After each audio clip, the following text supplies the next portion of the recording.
Hello and welcome to Moneylife News and Views. I'm Debashis Basu.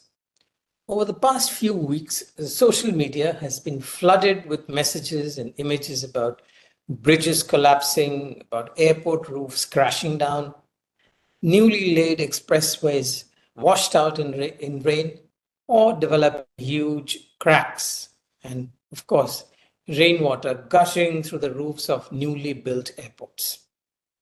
Citizens are justifiably concerned about the quality of infrastructure that is being built, especially since the government has stepped up its infrastructure spending over the past 2 years massively. The numbers are just mind-boggling. Over 10 lakh crore has been allotted in each of the past two budgets, and the level of allocation is planned to be maintained. The worry, though, isn't merely about the quality of infrastructure being built. A bigger question is about the enormous delays that continue to plague the construction of Indian infrastructure projects. This shows up in the data put out by the Ministry of Statistics and Program Implementation. This is the government data.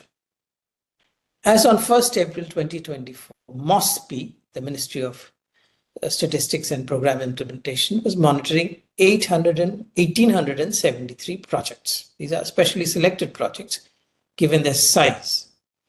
They've been divided into projects which were more than 1,000 crore and above are being spent, about 612 of them, and projects which are between 150 and 1,000 crore. And these are about 1,261. Total is about 1,873. Of these 1,873 projects being monitored, 449 have overshot the sanctioned costs, and 779 have suffered delays. These projects were supposed to cost 26.87 lakh crore, but the cost as of now has shot up to 31.88 lakh crore, which is more than 18%. And you can imagine what the country can do with 5 lakh, 6 lakhs crores that have been being spent additionally if this money was available. Fortunately, the largest outlay has been on the road projects where there has not been much of overrun. But the second biggest category, which is the railways, that's where everything has gone haywire. About 249 projects are being monitored, which are between this category, 150 and plus crore, etc. And these 249 projects were originally supposed to cost 4.44 lakh crore. This cost is now 6.85 lakh crore, which is 54% higher. Another area of massive cost overrun has been water resources, where costs have increased 200%. Against the original sanction of 23,466 crore, it is now estimated that these projects will cost 69,700 crore. Atomic energy, petroleum and power are the three other sections where cost overruns have been huge. Now let us turn to the other part, which is time overruns or delays. Of the 1,873 projects being monitored, 701 are on time, while 779 are delayed. Of these, 202 were delayed by 1 to 12 months, 181 by 13 to 24 months, and 277 have been delayed by 25 to 60 months. And 119 of them have suffered delays of more than 60 months, 5 years. What is the average time overrun? A massive 36 months or 3 years for every project. What is worse, the ministry does not have information about commissioning schedule of as many as 393 projects. We just don't know when they will be completed. In recent years, the government has apparently been working at bringing down this number. Yet, in 2018, 55% of the 1,232 projects being monitored were open-ended. That is, they were without any firm date of completion.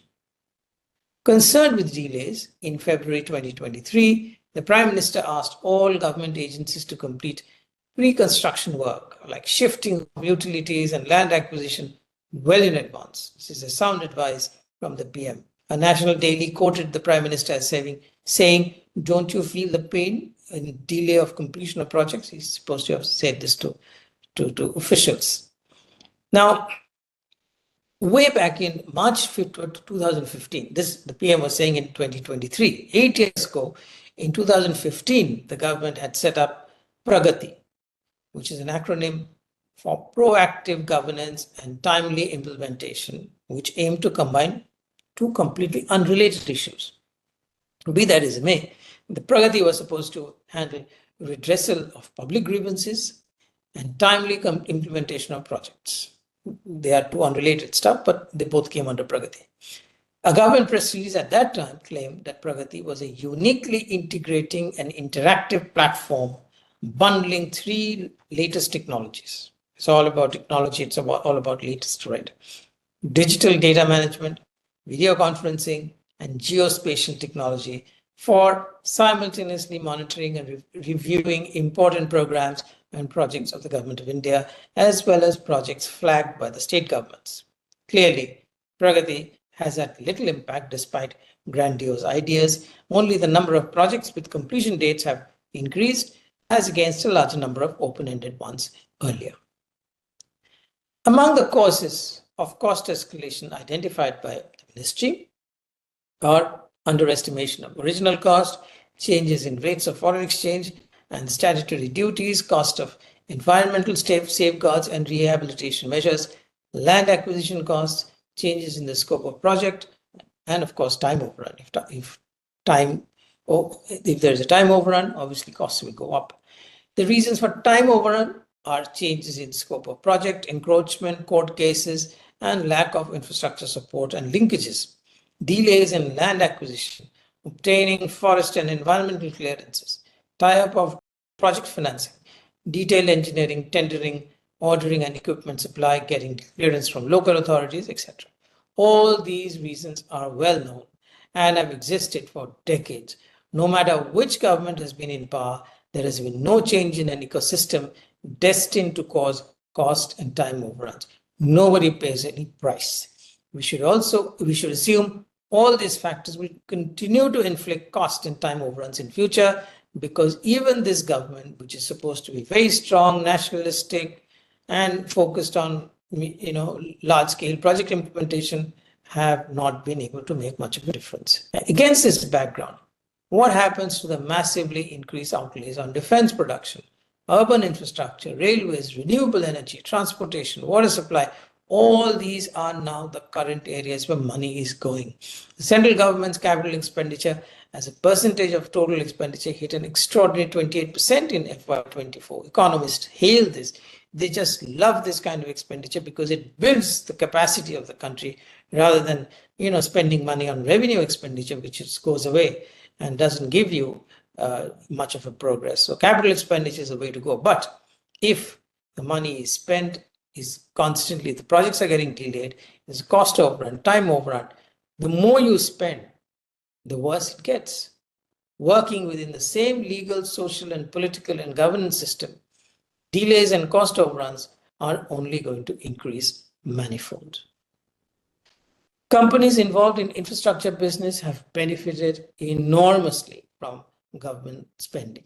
Many of these companies are listed and their stock prices have gone up 3, 4, 5, 6, 7 times. Perversely, due to if time and cost delays continue, it's going to help them even more. But delays and higher costs have a severe and serious macroeconomic consequence. Apart from higher fiscal deficit and inflationary pressures, etc., the implication of overruns mean much less of funds available for sectors where money is really needed, which is primary and secondary education and public healthcare, where India has always invested too little money. That's all from me today. If you liked, please do share and please do subscribe to this channel. Thanks for watching.